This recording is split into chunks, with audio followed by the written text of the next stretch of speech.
Hey, what is up, guys? It's Kevin back now with a quick new video, just showing you guys what I've been doing and what I've been working on. Now, if you've watched my past videos, you know I'm working on the Honda Civic Turbo, and I can't beat around the bush. It was a fucking mess when it came to me.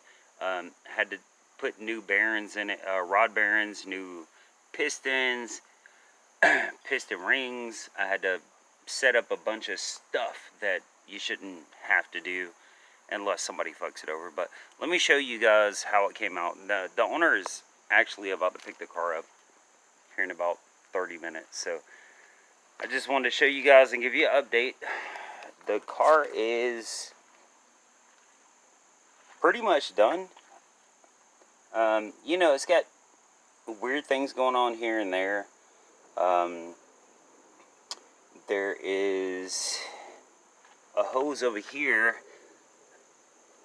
right here, that I had to block off because with the aftermarket intake, it doesn't have the actual hose inlet pipe.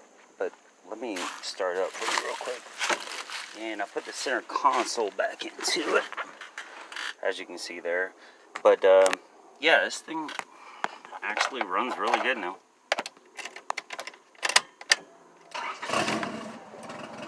Starts right up. Now this boost gauge is bad. I actually put my compressor on it because I drove it and I was like, what the fuck? Why is it not showing vacuum or boost? It's bad. So he's gonna have to replace that. But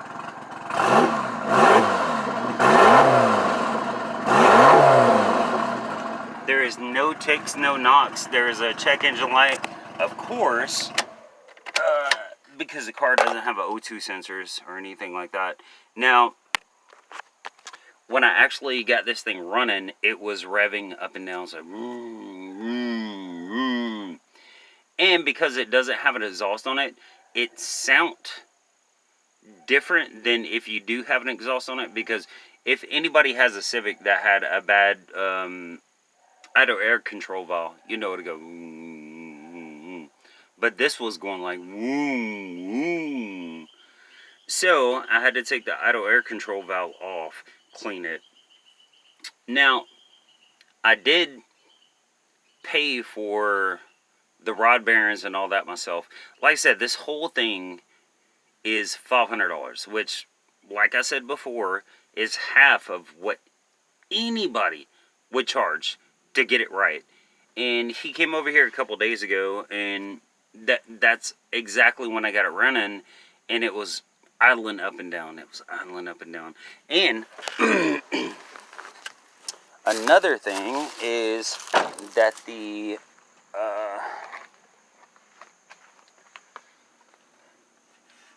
this right here, that is supposed to have this on it. And it's supposed to screw on there, right? So it screws on the bung, and that's what basically feeds the turbo oil. But it was leaking, and I was like, well, let me figure out what I can do. So what I ended up doing was cutting the hose here and falling down the bung and just slipping it on and putting like a really good what do you call it? God damn it. Clamp. Anyway. Yeah, so it's not leaking anymore. This car has no leaks whatsoever. I put a new oil pan gasket on it. Like I said, the only issue with it right now is that the boost gauge is not working. He's going to have to run it for a little bit.